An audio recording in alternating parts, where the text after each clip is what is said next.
If you were to go back to when you're now at high school or college and you're having a conversation with your 20-year-old self, what is the best piece of advice that you tell your younger self? There's just no substitute for a great work ethic. Gotta grind, gotta work hard. Yeah. It won't be given to you. You hear it all the time, you just gotta put in the work. Yeah.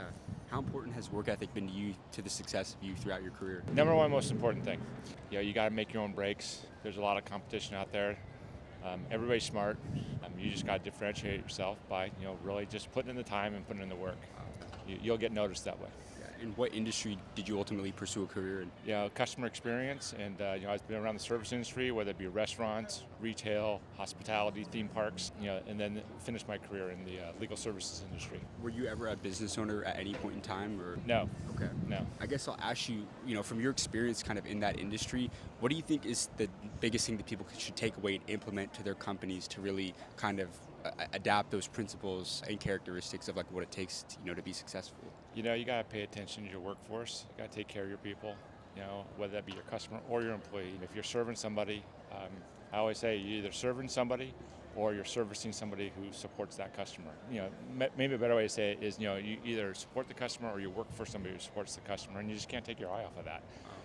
At the end of the day, Yeah. Whether you're starting your own business or working for a big, Fortune 500 company. Right. And how important have relationships been to you throughout your career? They matter a lot, because there's nothing you really accomplish in this world that you really ultimately do by yourself. It takes others, whether it be personally or professionally, and so you got to be able to build relationships and establish those and find out the people whose help you need and who you can help, and ultimately build that rapport, build that business relationship.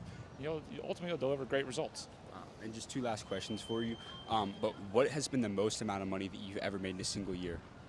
Yeah, well, I'm going to keep that one to myself because it's fluctuated quite a bit over the years. Yeah. But if there's one year that you had, like, is there any number that you'd say, like a range that you could say? No, I'm going to keep that one close to the vest. I got you. But one last question for you. How can someone, start their path to financial freedom going into next year? Start early. At the end of the day, you got to save. I know it's hard out there. Everything's gotten more expensive, but you got to put away a little bit for the future. Right. Let the age-old art of compounding work for you. Mm-hmm. You can take a risk when you're young. It gets a little harder as you get older. Yeah.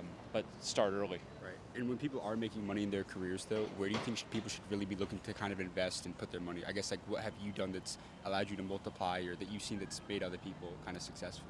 There's a lot of different ways to make money in this world. You got to find out what you're good at. You got to find out what you're comfortable with. And then at the end of the day, seek out professional, expert advice where you need to. But I'm not going to give financial advice because, again, it's not a one-size-fits-all answer for everybody. Yeah. Well, thank you so much for your time, You're sir. welcome.